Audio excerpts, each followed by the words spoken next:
Om Sri Sai Ram. I offer my humble pranams at the lotus feet of our beloved Swami. Sai Ram, brothers and sisters. In today's message, Bhagavan explains to us why we should detach ourselves from the senses and turn inwards. Bhagavan says the Atma will shine only when we detach ourselves from the senses. First, the mind must be withdrawn from its present friends, the senses. That is, the senses must be controlled. What is meant by control of senses? Our body has its own wishes. It wants a particular kind of food. It wants sleep instead of work. It wants to sit instead of walking, a jacket to keep warm, etc. etc. It impels us to do what it requires. Swami says all these things drive us this way and that way. So, all these senses, mind, and intellect must be subservient to Atma. Atma must be the master of our life. That is the reason why Swami wants us to repeat this. He is I am that, He and I are one, I am Brahman, He I am He, I am God, I am Shivam, etc. And He wants us to affirm our divinity. The mind must be made loyal to its master, the intellect. The five senses, that is the sense of sight, hearing, taste, smell, and touch, always keep the mind in touch with the world. They are busy with the impermanent things of the world.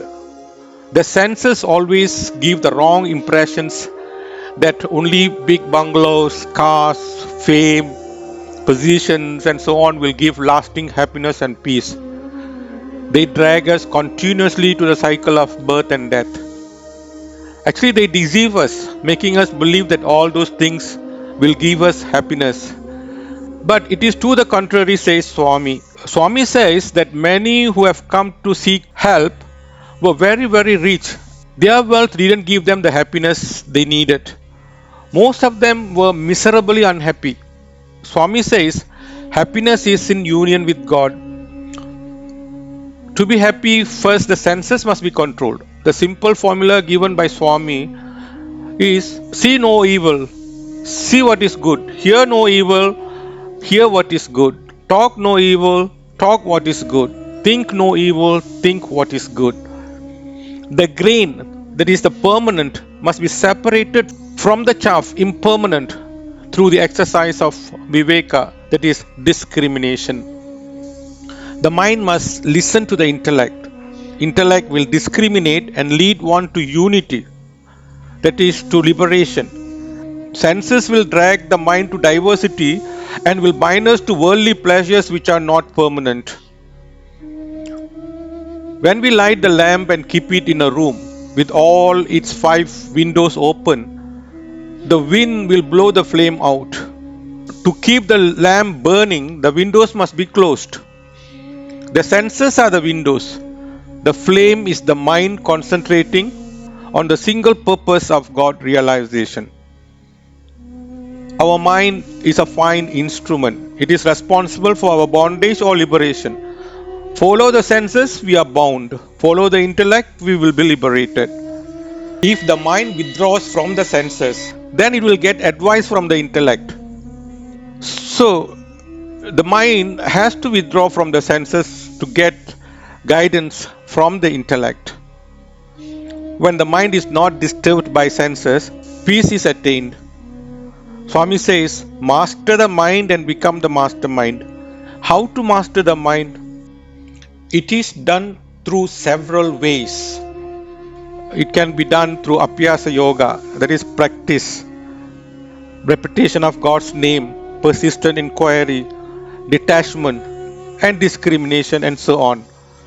The mind should be engaged in the concentration of Satya, Dharma, Shanti, Prema, Ahimsa, bliss, Atma, God consciousness, etc. What do the outward bound senses know about the sweetness of God? The frogs that hop around the lotus flower are unaware of the nectar contained in the flower, says Swami. Only the intellect can reveal the bliss to us. We have to fix our desire on things that last. Atma is permanent, the rest are impermanent. We have to use our buddhi, that is our intellect, to continuously discriminate between the lasting and the temporary. According to Swami, conflict and discord in the world will cease when people learn to practice sense control. The great cause of suffering in the world is that people do not look within, they rely on outside forces. So, as a conclusion, the mind has to control the senses, the intellect must direct the mind, and the intellect must focus on Atma for guidance. Dear brothers and sisters, Swami says, practice what I teach. That is enough. That is all I ask. Jai Sai Ram.